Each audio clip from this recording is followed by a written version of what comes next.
ساڵتان لەبێت بینەرانی کورسات نیوز من هاوڕە تۆفیقم لەڵقێم شەوی بەرنامەی پانۆراما پێتان گەیشتینەوە بۆ قسە و باسکردن لەسەر یەکێتیەڵێت کە لەگەڵ یەکگرتن و دیالۆگ و چارەسەری ئەمڕۆ سەرۆک باڤڵ جەلال تاڵەبانی سەرۆک کێشێتی نیشتیمانی کوردستان لە پەیامێکدا ڕایگەیاندووە کە ئەو ڕووداوانە ڕەت دەکەنەوە بە تەواوەتی کە بەسەر ئەنجومەنی دادوەری عێراقدا هات لە چەند ڕۆژی ڕابردوودا. هەروەها ئەوەی ڕاگەیاندووە کە یەکێتی بە تەواوەتی لەگەڵ چارەسەرکردنی کێشەکانە بە دیالۆگ و یەکگرتن و دوورکەوتنەوە لە گرژی. هەر ئەمڕۆ سێ سەرۆکایەتێکی عێراق کۆبنەوەیشیان هەبوو بۆ تێپەڕاندنی ئەو دۆخە قورسەی کە بەسەر عێراقدا هاتووە، ئەوانیشە ڕاگەیەندراوی کۆتایی کۆبنەوەکاندا تەشیدیان لە چارەسەرکردنی کێشەکان بە دیالۆگ و یەکگرتووی نێوان لایەنە سیاسیەکان کردوتەوە و زەمینە سازیان کردو بۆ کۆبنەوەیشی فراوانی لایەنە سیاسیەکان لە پێناو دەرباسکردنی عێراق لەو قەیرانەی کەتی کەوتم شۆ گفتوگۆکەین لەسەرم بابەتە بە میوانداری بەڕێز دکتۆر ڕێبوار ئیسماعیل ئەندامی سەرکردایەتی یەکێتی نیشتیمانی کوردستان کە بە سوپاسەوە بەڕێزیان لە شاری هەولێرەوە لەگەڵمان. سڵاو کاک دکتۆر، سوپاس کە کاتی خۆت بەخشی بێمە لە بەرنامەی پانۆراما بەشداری. سەرەتا ئەمەوێت لە پەیامەکەی سەرۆک باڤڵ جەلال تاڵەبانیەوە دەست پێ بکەم. یعنی هەمیشە یەکێتی نیشتیمانی کوردستان و خودی سەرۆکایەتیەکەی یەکێتی لەگەڵ چارەسەرکردنی کێشەکانن بە ڕێگەی دیالۆگ و هەروەها حیوار. ئەوەی کە ئەمڕۆ لە پەیامەکەی سەرۆک باڤڵدا هاتووە بەگشتی چی لێ خوێندنەوە؟ پەیامی ئەمڕۆ پێشەکی ساوڕێزم بۆ بینەرانی کورسات و ساوڕێزم بۆ جەنابێت و سوپاس بۆ ئەم بانگێشەی کە بانگتان کردم. ئەم پەیامەی سەرۆک باڤڵ تاڵەبانی ئەمڕۆ کە ئارەستەی هەلومەرجی عێراقی کردووە، ئەمە لە پاش وردبینیەکی و پڕ هەست بە مەسئولیەتکردنی یەکێتی نیشتیمانی کوردستان دێتن. یەکێتی نیشتیمانی کوردستان زۆر بە پەرۆشەوە و بە وردبینیوە سەیری ڕووداوەکانی عێراق دەکاوە لە گۆڕۆپانی سیاسی چ دەگۆزارێتن. بۆ یەکێتی نیشتیمانی کوردستان هەستکردن بە مەسئولیەت، هەستکردن بە مەسئولیەتە مێژوویەکەی خۆی وەکو کارکتەرێکی سیاسی لە عێراق و لە هەرێمی کوردستان هەست بەوە دەکا کە ئاڵۆزیەکان لە عێراق بەرە و ئاستێکی زۆر ترسناکدا دەڕواتێن. بۆیە ئەمڕۆ ئەم پەیامە ئارەستەی سەرجەم لایەنەکان کراوە بۆ ئەوەی کەوا ئێمە ڕێگە چارەسەرێک بدۆزینەوە بۆ کێشەکانی عێراق و یەکێتی نیشتیمانی کوردستان لە دێر زمانەوە بە تایبەتی لە زمانی جەنابی مام جەلال ڕابەری گەورەی گەڵەکەمان کە بنەمایەکی داناوە بۆ ئەوەی کەوا دائیمەن یەکێتی نیشتیمانی کوردستان و عێراق بە گفتوگۆ چارەسەر دەکرێت و دیالۆگ دەبێ سەروەری ڕووداوەکان بێ و دەبێ ئێمە هەوڵی ئەوە بدەین یەک ریزی نیشتیمانی بینینەکایەوە و بەرژەوەندی گەڵ و بەرژەوەندی نیشتیمانەکەمان لە سەروی هەموو بەرژەوەندەکانی تر بێتن و یەکێک لە بنەمایەکانی یەکێتی نیشتیمانی کوردستان ئەوەیە کە دەڵێتن بنەمای بەرژەوەندەکانی گەڵ لە سەروی بەرژەوەندەکانی حیزبە و بەرژەوەندەکانی حیزب لە سەروی بەرژەوەندەکانی تاکە. بۆیە لەسەر ئەم بنەمایە، لەسەر ئەم تێگەیشتە، لەسەر ئەم لێکدانەوە سیاسی کە ئەمڕۆ لە ئارادایە یەکێتی نیشتیمانی کوردستان و بە تایبەتی برای بەڕێز و خۆشەویستم کاک باڤڵ تاڵەبانی ئەم پەیامەی ئارەستەی لایەنە سیاسەکان کردیە بۆ ئەوەی کەوا پارێزگارێ لە دام و دەستگایەکانی عێراق بکرێەوە لەسەر بنەمای ئەم دەستورەی کە هەمومان دەنگمان بۆ داوە هەمومان بکردیتمانە بنەمای کاری هاوبەشی لایەنە سیاسەکانی عێراق و بنەمایەکی دروست و بنەمایەکی یاسایی دیموکراسی بەهێزە لە عێراقدا ئەبێ هەمومان بگەڕینەوە سەر ئەم بنەمایە. لەسەر ئەم بنەما دەستوری کە لە عێراقدا هەیە ئەبێ ئێمە پارێزگاری لە دام و دەستگایەکانی دەستوری عێراق بکەینەوە لەسەر ئەم بنەمایە دیالۆگەکی نیشتیمانی، دیالۆگەکی بەرژەوەندی گشتی بینینە کایەوە لەسەر ئەم بنەما دەستوریانەی کە هەیە بتوانین کێشەکان چارەسەر بکەین و بەرە و کلیلی چارەسەر بڕۆین. دکتۆر ڕێبواریانی، ئەوەی کە لە ڕابردوو و لە چەند ڕۆژی ڕابردوودا دەگوزەرا لە بەغدا، ینی دۆخەکە زۆر قورس بوو و ئاماژەکان بەوە بوو کە دۆخی عێراق ینی بەرەو مەترسیە ڕاوە. ئەو جوڵەی کە دوێنێش بینیمان لەلایەن ینی لایەنگرانی ڕوتی سەدر بۆی کە پەخستنی ینی ئەنجومەنی دادوەری عێراق و دواتر کاردانەوەی ئەنجومەنی دادوەریەکەی لێکەوتەوە و کاردانەوەی سەرجەم لایەنە سیاسەکانی عێراقیشی بە دوای خۆی دایەنە. ئەم دۆخە قورسەی عێراق کە پێیدا دەگوزارێت و ئەو هەوڵانەی لایەنە سیاسیەکان بەگشتی و لە نێویشیاندا خودی هەوڵەکانی یەکێتی نیشتیمانی کوردستان کە لە ڕابردووکو جەنابیش ئاماژەت پێدا کە سەرۆک باڤڵ لە بەغدا بوو لەگە زۆرێک لە سەرکردی لایەنە سیاسەکان کۆ دەبووەوە و ینی هەوڵەکان بە ئاراسی چارەسەرکردنی دۆخەکە بوو بەڵام بینیمان دۆخەکە بەرەو قورستر چوو ئەوەی کە ئێستا یەکێتی دەیخوازێ لەم قۆناغەدا و دەیەوێت هەوڵی بۆ بدا ینی دەیەوێت بە یەک ئاراسە لەگە سەررجەم لایەنەکان قسە بکات یاخود وەکو ڕابردوو یەکێتی خۆی ناکاتە تەرەفێک لە بەرەکان کە هەیە ئێستا بە تایبەتی نێوماڵی شیعە.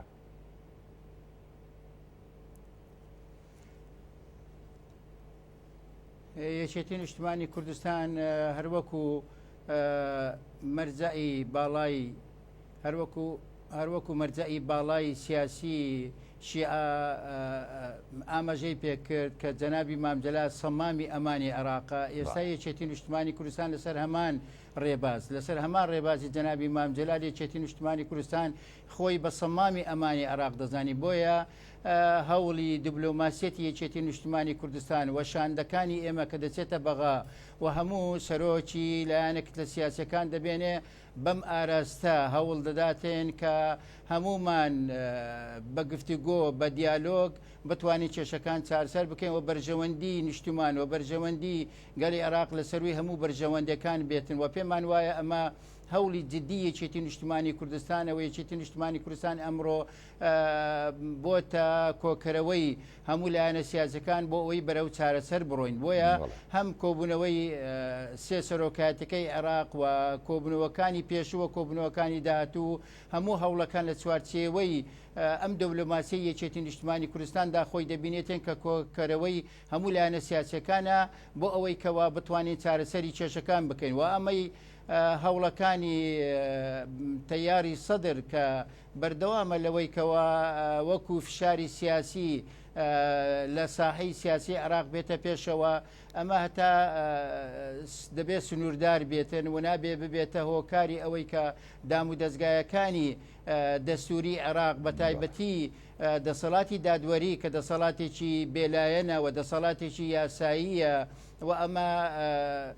لە سەروی هەموو دەسەڵاتەکانی ترە ئەمە نابێ پەک بخرێتن و نابێ ڕێگری لە بەردەمی کارەکانی بکرێت لە بەروەی ڕێگریکردن لە بەردەمی دەستگا دەسووریەکانی عێراق ئەبێتە پەخسنی هەموو جم و جۆڵە سیاسەکانی کە لە عێراقدایە بۆیە دەبێت ئێمە زۆر پڕ بە مەسئولیتەوە تعامل لەگەر ئەم واقع بکەین و دەبێت هەوڵ بدەین کە هەموو لایەنەکان قەنەعەت بەوە بینین کە دیالۆگ دەبێتن بنەمای چارەسەری کێشەکان بێن نەک بەکارهێنانی فشاری سیاسی بۆ ئەوەی کەوا لایەنێک ئیجباری لایەنێکی تر بکە لایەنێک لایەنێکی تەحمیش بکاتێن و ئەم دۆخە بەم جۆرە چارەسەر ناکرێت لەبەرەوەی ئەم دیبلۆماسیەتی یەکێتی نیشتمانی کوردستان پێم وایە پێشەنگە و پێشەنگێکی گرنگە بۆ ئەوەی کەوا هەموو لایەنەکان لەم چاڵاکیانەی یەکێتی سرنجێک وەگرن کە هەمومان دەبێتن بەرەو دیالۆگ بچین و دیالۆگ بکەینە بنەمای چارەسەری کێشەکان. پێ دوایە دکتۆر دوایی ئەم پەیامەی سەرۆکی یەکێتی نیشتیمانی کوردستان و ئەو کۆبوونەوانی کە جەنابیش تاماژەت پێدا هەرسێ سەرۆکایەتیەکەی عێراق و ئەو هەوڵات جدیانی دیکە کە هەیە لە ئارادای هەوڵە نێودەوڵەتیەکان هەرێمایەتیەکان هەوڵە ناوخۆیەکان پێ دوایە زەمینەیەشی لەبار لە داهاتوویشی نزیکدا لە عێراق دێتە ئاراوە بۆ کۆبوونەوەیەکی جدی نێوان لایەنە سیاسیەکان و تێپەڕاندنی ئەو دۆخە قورسەی کە عێراقیەکان پێدا دەگوزارێن.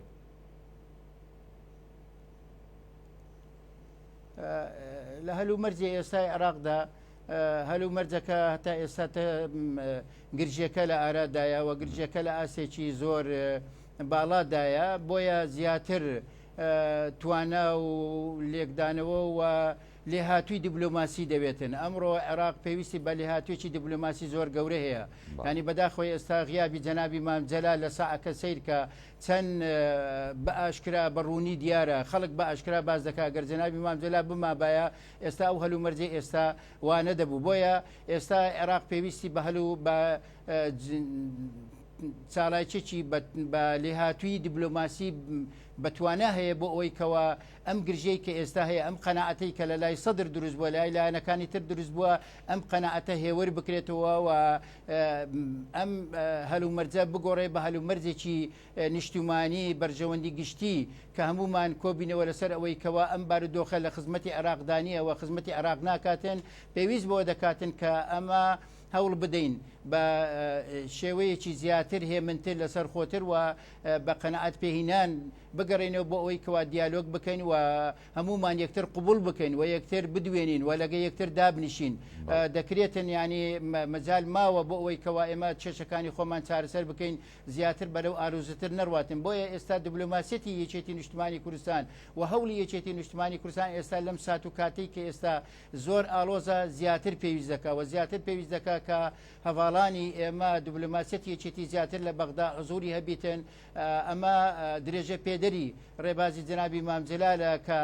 دائیمەن هەوڵی دەدا هەموو لایەنەکانی دش بە یەکۆی دەکردەوە لە قەسری سەلام لە لای خۆی و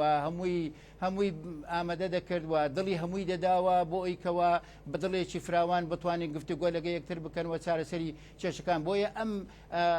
زمینە سیاسیە پێویست دەکات لە لایەن یەکێتی نیشتیمانی کوردستانەوە زیاتر هەوڵی بۆ بدرێتن بۆ عێراق ئێستا زیاتر پێویستی بە یەکێتی نیشتیمانی کوردستانە پێویستی بەم سەمامی ئەمانی یەکێتی نیشتیمانی کوردستانە کە عێراق دەبێتن بەرەو ئاقارێکی ئارام بڕواتن لەم ئاڵۆزەی کە ئێستا تایە ڕزگار ببێتن هەروەکو خۆی دکتۆر چاودێرانیش ینی چاودێرانی دۆخی سیاسی عێراق کە پێشتر ئاماژەیان بۆ دەکرد ینی تەواوجودی یەکێتی لە بەغدا و کۆبوونەوە و کردنەوەی ماڵی سەرۆک مامجار لە بەغدا بۆ گفتوگۆ و هەروەها یەکتربینینی لایەنە سیاسیەکان لەلایەن سەرۆکی یەکێتی نیشتیمانی کوردستان سەرۆک باوجارا تاڵابانی ئاماژەیەک بوو دەرخەرێک بوو بۆەوەی کە هەوڵەکانی یەکێتی لەو پێناوایە بەردەوامە بەڵام نەمێ پرسم لە دوای ئەم پەیامەی سەرۆکی یەکێتی ینی یەکێتی بەتەمایە هیچ دەست پێشخەریەک یاخود نێوەنگیریەک یاخود یەکتربینینێک لەگەڵ سەرکردە سیاسیە ناکۆکەکانی بە تایبەتی شیعە بڕەخسێنێت هیچ هەوڵێکی وای لە نیازدا هەیە یەکێتی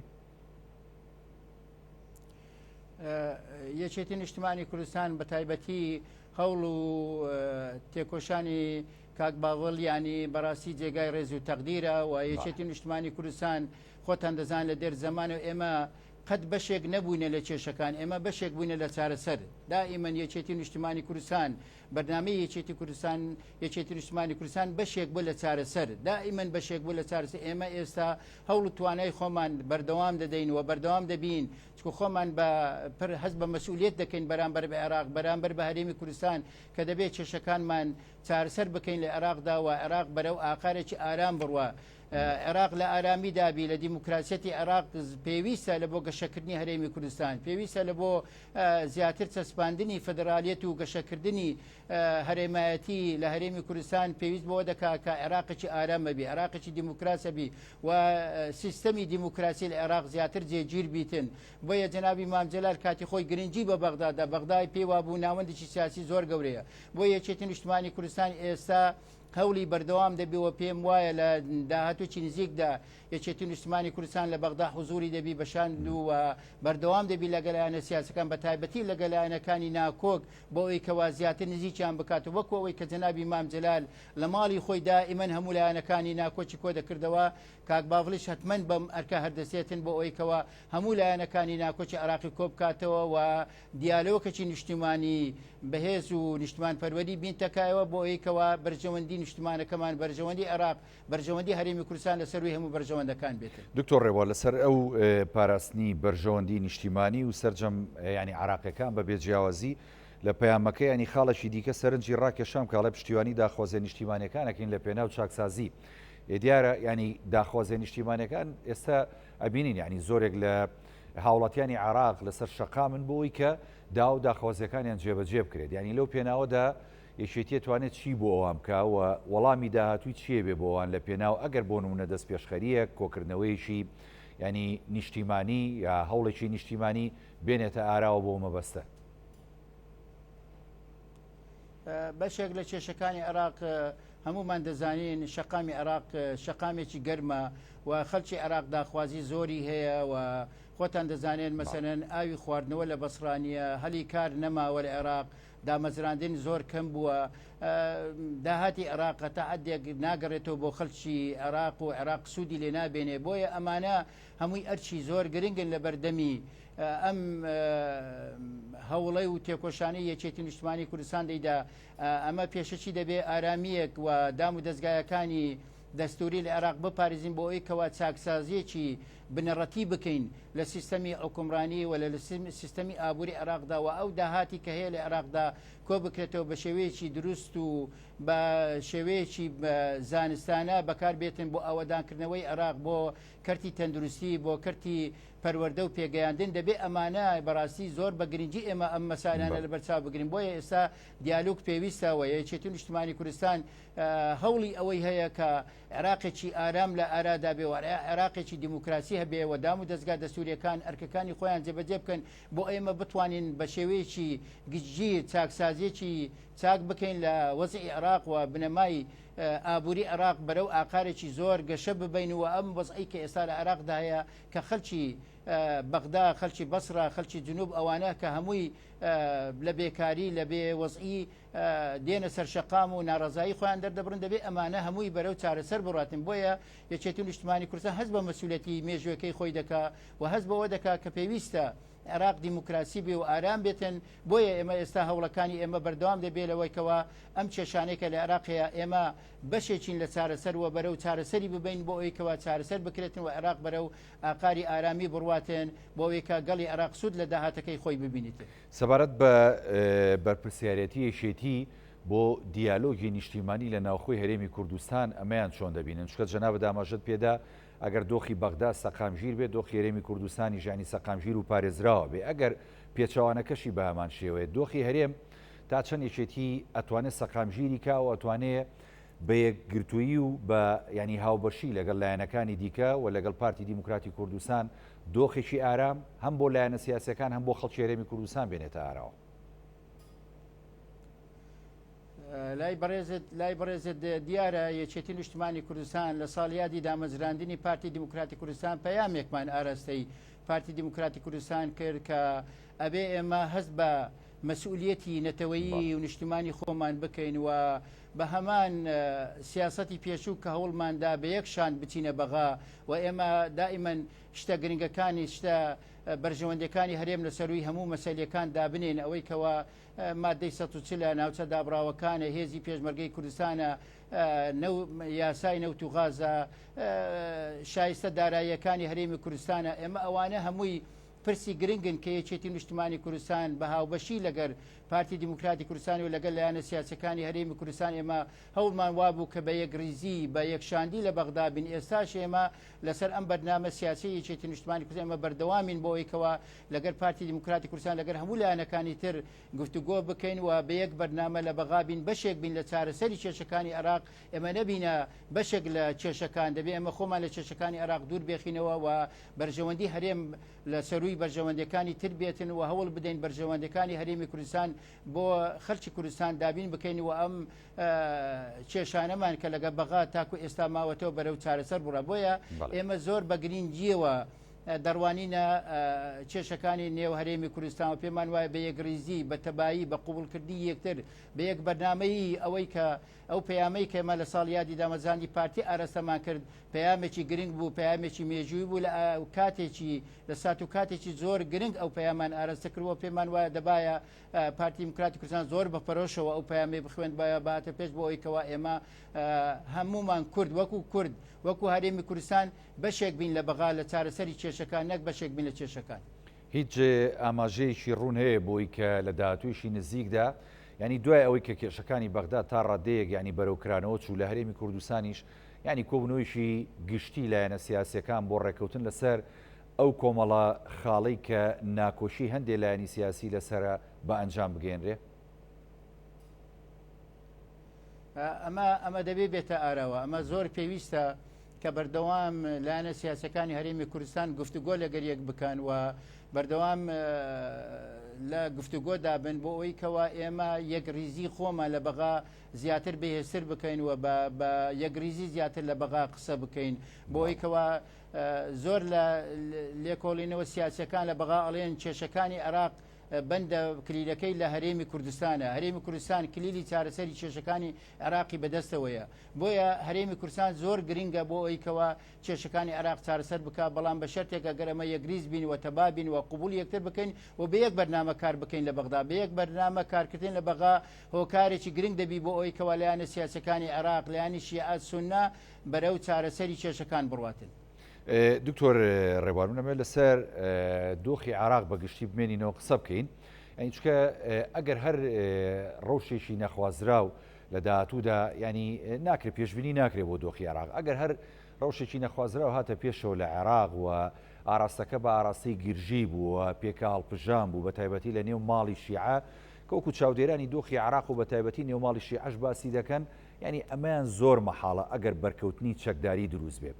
ئەو کات ڕۆڵی کورد و ڕۆڵی لایەنە سیاسەکان و خودی یەکێتی نیشتیمانی کوردستان ڕۆڵی چی دەبێت و هەڵوێستیان چی دەبێت لەو کاتەیە لەم سات و کاتەی کە ئەگەر گرژیەکان زیاتر بەرەو ئاراستەیەکی زیاتر ترسناکتر بڕۆن یەکێتی نیشتیمانی کوردستان خۆتان دەزانێمە لە بەغا جەنابی سەرۆک کۆمار لە یەکێتی نیشتیمانی کوردستانە و ئێمە تەواجدێکی بەهێزمان هەیە لە بەغا ئێمە دائیمە لەگەر چارەسەری کێشەکانین ئێمە ڕێگر دەبین لەبەر هەر گرژێکی کە ڕوو بداتێن لە نێوان لایەنەشی ئەکان سونەشی ئێمە هەوڵی چارەسەر دەدەین و ئێمە لە بەغا وەکو هێز و وەکو دیبلۆماسیەت و وەکو پۆستی باڵا یەکێتی نیشتیمانی کوردستان لەوێ و لەگەر لایەنەکانی تری کوردی هەوڵی ئەوە دەدەین کە گرژیەکان بەرەو ئاستەیەکی وانەڕواتن کە شەڕ و دژواری لێ بکەوێتەوە ئەمە هەوڵ دەدەین بە حزوری خۆمان بە توانای خۆمان بەو علاقە دیبلۆماسی کە هیچمان لەگەڵ لایەنەکانی شیعە لەگەڵ لایەنەکانی سونە هەروە لەگەر هەرێمایەتی لەگەر هێزە هەرێمایەتیەکان لەگەر لە ناوچەکەدا کە هیچمان پەیوەندێکی باشمان ئێمە هەوڵ دەدەین گرجەکان کۆنتترۆل بکەین وەرە بەرەو ئەوە نەڕواتن کە شتی ئەوەی لێ بکەوێتەوە و هەوڵ دەدەین کە زمانی دیالۆگت و زمانی گفتوگۆ زال بێ بەسەر لایانی تری کە ئێمە چاوەڕان دەکەین کە بەرەو ئاقارێکی باشتر بڕۆین نەک بەرەو گرجی بڕێن بەڵام بەرەو گرجی بڕاتن ئێمە ئامادەکاری لە بەغا هێزێکمان هەیە و دیبلۆماسیەتی یەکێتی و پۆستی سەرۆک کۆمار کە دکتۆر بەرهەمە لە بەغا هەوڵی توانای خۆمان دەخێنەگەر بۆ ئەوەیەوە نەگاتەوە ئاستەی کە چاوەڕان دەکرێتن ینی ئەو جوڵێش ئەتوانرێ بکرێت وەکو یەکێتی لە داهاتوە لە بەغدا یەکێتی نیشتیمانی کوردستان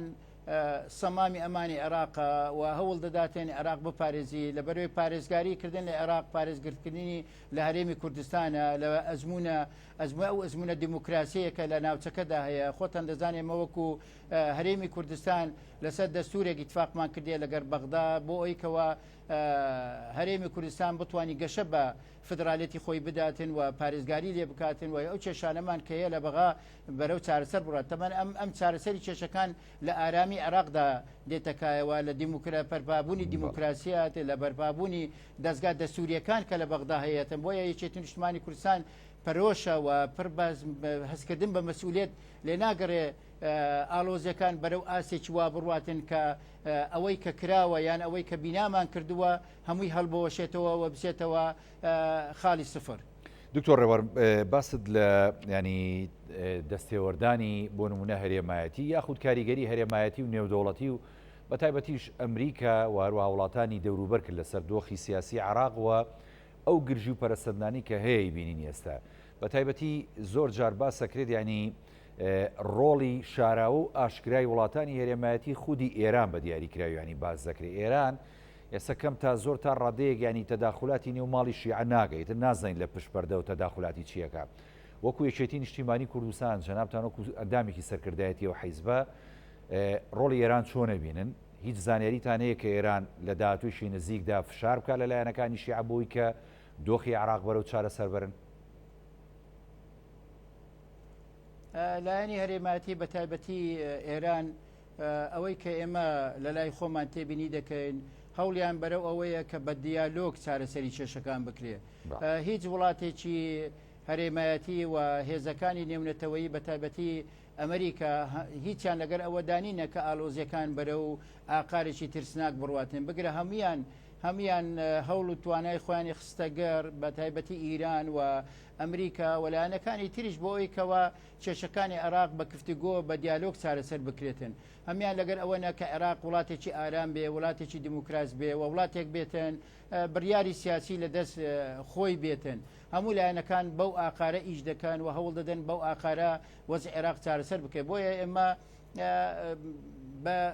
بە ئیجابی دەڕوانی ناهەوڵ و تێکۆشانی هێزە ناوچەیەکان چکە هێزە ناوچەیەکانش کاریگەریان هەیە لەسەر سونە لەسەر شیعە و پێم وایە هەمویان لەگەر ئەوە نەکە عێراقێکی ئارام بێ عێراقێک بێتن ئارامی تیابێ دیموکراسەتی تێدا بێ و هەموو لایەنەکان پێکاتەکانی عێراق هەمووی بەیەکەوە بتوانن لە حکومڕانێکی ڕەشید و لە حکومڕانێکی دروستدا و تەندروستدا بەیەکەوە کارەکانی خۆیان ڕاپەڕێن بۆیە عێراق ناوەندێکی گرنگە ئالۆزی لە عێراق ناوچەکە هەڵدەوەشێنەوە ناوچەکە تێک دەداوە ئارامی ناوچەکە دەشێوێنی و ترسناکە لەسەر ناوچەکە بەتابەتی بۆ کەندا و بۆ سعودیە بۆ هەموو ناوچەکە ینی عێراق وڵاتێکی گرنگە لە بەرەوەی هەموو لایەنەکان هەوڵیان ئەوەیە کە ئالۆزیەکانی عێراق بەرە و ئالۆزێت بەرە و ترسناکتر بەرە و ئاسێکی باڵاتر نەچوە و بگەڕێتەوە بۆ ئەوەی کەوا بە دیالۆگ چارەسەر بکرێت. دکتۆر ڕێبوارانی هەمووانە زانین کە دۆخی دنیا بە تەواوەتی لە دوای شەڕی رووسیا و ئۆکراین ینی بە تەواوەتی شێوە و دوایەوە دابەشبوونێکی جەمسەرگیری هەبوو لە نێوان ئەمریکا و هەروەها قوتبی رووسیادا ینی بینیمان ئەو دوو جەمسەرە دروست بوون و هەردوو جەمسەرەکەش ڕۆڵیان لە ناوچەکە بە دیاریکراوی لە ڕۆژهەڵاتی ناوەڕاست و نزیکتر لە عێراق ینی ڕۆڵیان هەبوو و کاریگەریان هەبوو بۆ سەردۆخی عێراق و لایەنە سیاسەکانیش لە عێراق و لە هەرێمی کوردستان و لە وڵاتانی ناوچەکەش بە تەواوەتی ینی زۆریان خۆیان یەکلا کردەوە بەسەر دابەشبوونی ئەو دوو جەمسەرەدا. یەکێتی نیشتیمانی کوردستان وەکو حیزبێک لە هەرێمی کوردستان و هەرێمی کوردستانیش وەکو پارچەیەک لە عێراق ئەین تا چەند خۆی یەکلا کردبوو بەسەر ئەو جەمسەرانی کە هەبوو خۆ یەکلاکردنەوە بەسەر جەمسەرەکاندا مەترسی هەیە یاخود نەخێر قازانجی هەیە؟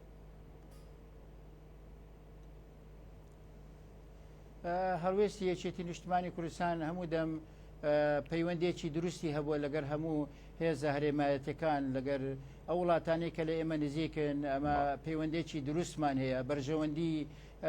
بەرژەوەندی هەرێمایەتی بەرژەوەندی هۆرد و لە ئێمە لە بەرچاو دەگرین و بەرژەوەندی هەوردو لامان پاراستووە و ئەم سیاسەتەی کە جەنابی مامجلال بۆ یەکێتی نیشتیمانی کوردستان بۆ عێراقی داڕشتووە ئێمە بەردەوام بین و بەردەوام پەیوەندێکی باشیشمان هەبووە لەگە هێزە نێونەتەوەیەکان بۆ شەڕی دیژە تیرۆر و داعش و ئەم پەیوەندی کە یەکێتی نیشتیمانی کوردستان دروستی کردیە ئەم بەرژەوەندیەکە بەرژەوەندی باڵای عێراق دەپارێزێتن و ئێمە هەموو لەگەر هەموو هەوڵە دیبلۆماسیەکانی وڵاتانی دەرەوەینا و لەگەر هەرێمایەتین بۆ ئەوەی کەوا عێراق وڵاتێکی سربەخۆ بێ وڵاتێک بێتن کە بڕیاری بەدەستە خۆی بخۆی بڕیار بداتن و وڵاتێکە ئەزمونێکی دیموکراسی تیا بەرپا بووە و ئەو ئەزمونە گەشە بکە بچێتەوە پێشە ببێتە نمونەیەک بۆ هەموو ناوچەکە ببێتە نمونەیەک بۆ ناوچەکە و ئەمە دەمانوێت علاقەتێکی زۆر تەندروستمان هەبێت چ لەگە ئەمریکا چ لەگە رووسیا چ لەگە ئیران لەگەر هەمووی هێزە نێو هێزە ناوچەیەکان دەمانی ئەو علاقەتێکی بەرژەوەندی پارێزگاری بەرژەوەندەکان بێ نەک دژایەتی بەرژەوەندەکانی یەکتر بێتن بۆیە ئەم سیاسەتی یەکێتی نیشتیمانی کوردستان لە دێر زمانەوە پەیڕەومان کردەوە بەردەوام دەبین پەیوەندیمان ئێمە لەگەر هەموو لایەنەکانی نەتەوەی زۆر باشە ئێستا و هەوڵمان ئەوەیە کە لایانی دیبلۆماسی زاڵکەین بەسەر زمانی شەڕ و ئێستا خۆتان دەزان ئێستا زمانی شەڕ زۆر باو بووە لە ناوچەکە بەڵام یەکێتی نیشتیمانی کوردستان پێی وایە هەموو کێشەکان دەتوانین بە گفتوگۆ چارەسەر بکرێتن و دەبێت دیموکراسیت بەرپا ببێتن و پێکاتەکانی ناوچەکە چ لە سووریا چ لە تورکیا چ لە ئیران چ لە عێراق دەبێتن هەمومان بە گفتوگۆ لەسەر بنەمای دیموکراسی لەسەر بنەمای مافی مرۆڤ کێشەکانی ناوچەکە چارەسەر بکرێتن نەک ڕوومان لە شەڕ بێتن ڕوومان لەوەی بێتن کە بەشەر چارەسەری کێشەکان بکرێتن ئێستا باوی ئەوەیە کە وڵات ئیستقرار هەبێ هەلی کار بڕوخسێ بۆ خەڵک لە ژیانێکی خۆشگوزەرانی دابژیتن ئەمە بنەمای ژیانی ئێستای سەردەمە بۆیە ئێستا ئێمە وەکو یەکێتی نیشتیمانی کوردستان دائیمە لەگەر هەموو لایەنەکانی وڵاتەکانی هەرێمایەتی گفتوگۆمان لەسەر بنەمای ئەوەیە کە مافی مرۆڤ بێت دیموکراسیەتە بێتن و حەقی پێکاتەکان بدرێ و دەرگا بکرێتەوە حکومەتی داخرا و ئیتر ڕەنگە سەرکەوتونە بیتن و زیاتر دیموکراسیەت بەرپا بێتن و حەقی ملەتان بدرێتن و حەق بتوانیتن خەڵک بە ئەو پەڕی ئازادی تەمەتع بە مافەکانی خۆی بکاتن و بتوانی حەقی نەتەوەیی و حەقی دیموکراسی خۆی بەرپا بکاتن. دکتۆر مەسەلەی ینی هەر لەسەر دۆخی عێراقەمە ینی پرسیار لە بەڕێز بکەم ئەوانەی کە ینی خوێندنەوەکەن بۆ ئەم دۆخیێسەکە عێراق پێدا تێپەڕە بێ تا ڕادێگەڵێن وابەستەیە بە نزیکبوونەوە و ڕێکەوتنی ئێران بە تایبەتی لەگەڵ ئەمریکا لە بواری وزەی ئەتۆم چکە ئێستا ڕێکەوتنەکە خەریکە بەرەو ئەنجامێکی باشە ڕات چکە ئەمریکا وەڵامی خۆی لە ڕێگەی یەکێتی ئەوروپاوە داوەتەوە بە ئێران بۆ مەسەلەی گەیشتن بە چارەسەر. بۆیە باس دەکەن کە ئێران چکە دەیەوێت نزیک بێتەوە لە ڕێکەوتن لەگەڵ ئەمریکا تا ڕادەیەک دۆخی عراقی بەلاوە گرنگ نییە. ئەمەیان تا چەند وایە ئەگەر ڕێکەوتن هەبێ لە بواری وزەیەتۆم لە نێوان ئەمریکا و ئێران و یەکێتی ئەوروپادا ئەتوانین بڵین دۆخی عراق بەرەو ئارامی دەچێت لە داهاتووشی نزیکدا؟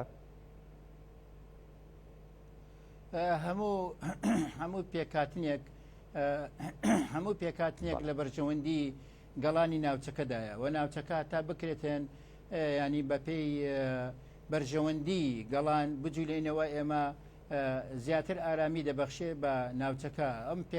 ئەم ئیتفاقینەوەی کە ئیران لەگەر ئەمریکا و لەگەر وڵاتانی ئەوروپا 5+1 کە دەیکاتێن ئەمە کارێکی باشە ئێمە پگیری پێکاتەکە دەکەین پێبژیری ئەو ڕێکەوتنە دەکەین و ئومێد دەکەین کە ئالۆزی لە ناوچەکە کەم بکرێتەوە و خۆشتان دەزانن ناوچەکە هەم ئیسرائیل هەم سووریا لە ئالۆزێکی تون داینە بۆیە ئەم ڕێکەوتنە ئێمە لەگە ئەو ڕێکەوتنەکە بکرێتن پێم وایە ئارامی زیاتر دەبەخشێ بە ناوچەکە و زیاتر ناوچەکە لە گرژی دوور دەکەوێتەوە و پێشم وایە ئەمە هەنگاوێکە بۆ ڕێکەوتنی تریش. ینی ئەم ڕێکەوتنە دەبێتە دەرگایەک بۆ ڕێکەوتنی تیریش لەسەر ناوچەکە بە شێوەی گشتی بکرێتن هەم ئیسرائیل لەگەر لە ناوچەکە دەتوانێت ئیتفاق بکە لەگەر لایەنەکانی تری فلسطینی بۆ ئەوەی کەوا کێشەی فلسطین چارەسەر بکرێتن هەم عێراق دەتوانێت لە ڕێگای ئیران لە ڕێگای ئەمریکا هۆردێک بە هاوبەشی ئەمریکا و ئیران دەکرێت زیاتر وەزعی عێراق ئارامی زیاتر بە عێراق ببەخشێتن و زیاتر عێراق لە وەزعێکی ئارام و سربەخۆدا بژیتن و دەستێوەردانی دەرەوە کەمتر بکرێتن و عێراق ببێتە ئەوە وڵاتێک کە زیاتر و ئەزمونە دیموکراسی تایە گەشە بکە بچێتە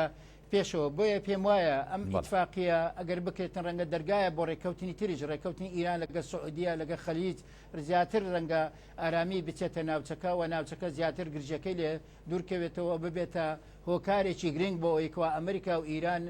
هاوکاری یەکتر بکەن و بەرژەوەندی گشتی ناوچەکە لە بەرچاو بگیرتن بۆ ئەوەیکەوە ناوچەکە زیاتر دوورکەوێتەوە لە شەڕ و ئەو جێژاوەی کە ئێستا تایەتی. وڵات دکتۆر ڕێوارە لەسەر مەسلەی ئەو ڕێکەوتنە نوێیانە ینی شتێکی کەم بەبیرهات چکە ینی جەناب دامەژت پێدا ینی ئەگەر ئێران کێشەی ئەتۆمی لەگەڵ ئەمریکا و وڵاتانی ئەوروپا حەل بکات ینی ڕێکەوتنی گشتگیرتر دێتە ئاراوە لە ناوچەکە. لە ماوەکانی ڕابردوو ڕێکەوتنی سایکس بیکۆ ینی تا ڕادەیەک 99 ساڵ بەسەریدا تێپەڕی و دەڵێن دوای سەدەیەک ینی وڵاتانی زلهێز دەیانەوێت جارێکی دیکە ڕێکەوتنی کە لەسەر شێوازی نەخشەی داهاتووی ناوچەکە بە تایبەتی ڕۆژهەڵاتی ناوەڕاز کە عێراق بەشێکە تایە و کوردیش بەشێکی گرنگە تایە بێتە ئاراوە. ئەگەر ئەو گۆڕانکاریانە لە بەرژەوەندی بە تایبەتی کورد نەبوو یەکێتی وەکو ینی حیزبێکی سەرەکی لە هەرێمی کوردستان و وەکو ئەو ڕۆڵی کە جەنابەت ئاماژەت پێدا لە ڕابردوو هەی بۆ سەرخستنی پرۆسی دیموکراسی و ئەزمموی دەوڵەتداری و بە هەرێمایەتی کە لە ناوچەکەدا هەیەی خۆی ئامادە کردووە یەکێتی وەلایەنەکانی دیکەوە کورد بۆ هەر ڕێکەوتنێکە لە بەرژەوەندی نەبێ.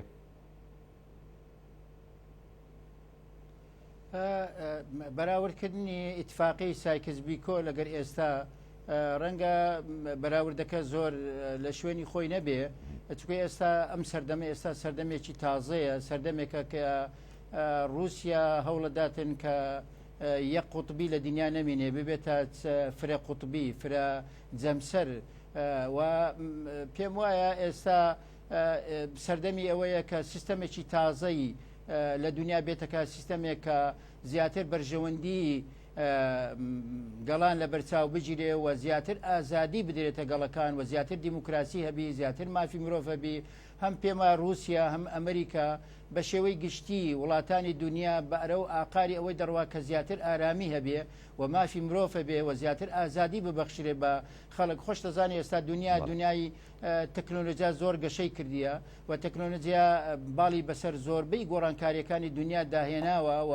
ئەم گۆڕانکاریەی کە تەکنۆلۆژیا کە هێناوێتێ پێشەوە کە دنیا بوویتە دەیەکی بچکۆڵە لە بەردەمی تەکنۆلۆژیا ئەمە دەرگا دەکاتەوە بۆ ئەوەی کەوا زیاتر وڵاتانی زلهێز بە تایبەتی جەمسەرەکان چ رووسیا چ سین و ئەمریکا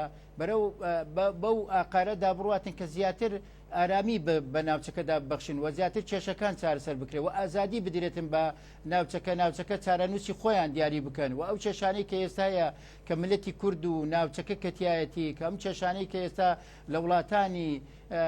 وڵاتانی سێیەم کە ناو دەبرێتن کە دیموکراسەتی تیانە و زیاتر حکومڕانی فەردی و دیکتاتۆریەتی و تاکە حیزبیتایە ئەمە ئەم سیستەمە بگۆڕێ بەرەو سیستەمەکەوەی بڕواتن کە زیاتر دیموکراسیەت هەبێ مافی مرۆڤ هەبێتن و خەڵک ئازادی هەبێ ڕادەربڕین هەبێتن ئەمانە پێم وایە ئێستا دنیا بەرەو ئەو ئاقارە دەڕواتن بۆیە ئەوەی کە جەمسەری رووسیا و سین یانەوەتە ئەمریکا هەیە لە داهاتووی نزیکدا زیاتر دەبێتن لە متحیدا لە منەظەماتی دەولی کە چاودێری مافی مرۆڤنەوە چاودێری ڕووداوە سیاسەکانن گرنگی بە ئەوەی بدەن کە مافی مرۆڤ دابین بکرێتن و ئازادی دابین بکرێتن و ئازادی بۆ ملەتان دامن کە ملەتان بتوانن بە خۆیان چارەنووسی خۆیان دابنەوە حکومەتانەی کە حکومڕانی دەکات بە شێوەیەکی دروست بە ئینتخابات بێتەکایەوە ئەمە زیاتر ئەم دەرگایە دەکاتەوە بۆ ئەوەی کەوە ئارامی لە ناوچەکە بیتن بۆیە ئەم سەردەمە سەردەمی ئەوەیە سەردەمێکە کە ناتوانین لەوە خۆمان دەربازکەین ناتوانین لەوە کە ئەمە مافی مرۆڤ پشتگوێ بخرێتن و ئازادی پشتگوێ بخرێتن و دیموکراسیەت پشتگوێ بخرێن ناوچەکە دنیا بەرەو ئاقارێکی تازە دەڕوا بەرەو سەردەمێکی تازە دەڕوا سەردەمی ئەوەی ئازادی سەردەمی مافی مرۆڤ سەردەمی دابینکردنی مافی گەڵان بەرەو ئەو ئیتیجاها دەڕوا خۆشیمان بی یان ناخۆشیمان بێتن چکو تەکنۆلۆژیاش باڵێکی گرنگە لە گۆڕانکاریەکانی کە ئێستا لە سەردەمی ئێستا کە دێتە پێشەوە. دکتۆر ڕێوار من نامەوێت زیاتر ماندوو بکەم ئەمە بزانم دوا پەیامی بەڕێزێ لەم بارەیەوەکو ئەندامێکی سەرکردایەتی شێتی چیە بۆ دۆخی عراق و هەروەها بۆ هەوڵەکانی داهاتووی شێتی نیشتیمانی کوردستان و کۆبوونەوەی فراوانی نێوان لایەنە سیاسیەکان لە عێراق. یەکێتی نیشتیمانی کوردستان بەشێکە لە چارەسەر یەکێتی نیشتیمانی کوردستان هەست بە مەسئولیەت و هەست بە لێپرسراوی مێژووی خۆی دەکات بەرامبەر هەرێمی کوردستان و بەرامبەر بە عێراق بۆیە ئێمە بەردەوام دەبین لە هەوڵ و تێکۆشانی خۆمان بۆ ئەوەی کەوە هەموو لایەنەکانی دژ لە عێراقدا کۆ بکەینەوە لەسەر مێزی گفتوگۆ لەسەر لە ماڵەکەی جەنابی مام جەلال کە سەمامی ئەمامی هەموو عێراق بووە لەوێ کۆیان بکەینەوە و هەوڵی ئێمە بەردەوامە کە ئەوە بەرژەوەندە گشتیەکان کاری هاوبەش بەیەکەوە بکەین و یەکتر قبول بکەین و عێراقی ئارام عێراقی دیموکراس و عێراق بێکە بەدام و دەستگا دەستوریەکانی بەڕێوە بچێتن ئەمە بێتەکایەوە. بەڵێ زۆر سپاس بۆ بەڕێز دکتۆر ڕێوار ئیسماعیل ئەندامی سەرکردایەتی شێتی نیشتیمانی کوردستان کە بە سوپاسەوە لە سودەکانمان لە شاری هەولێر میوانی پانۆراما بوو. سپاس دەکەم. بەڵێ بینەرانی بەڕێز زەڵخێم شەوی پانۆراماتان پێشکەش کرا میشە ساغ و تەندروست باش خواتان لەگەڵ.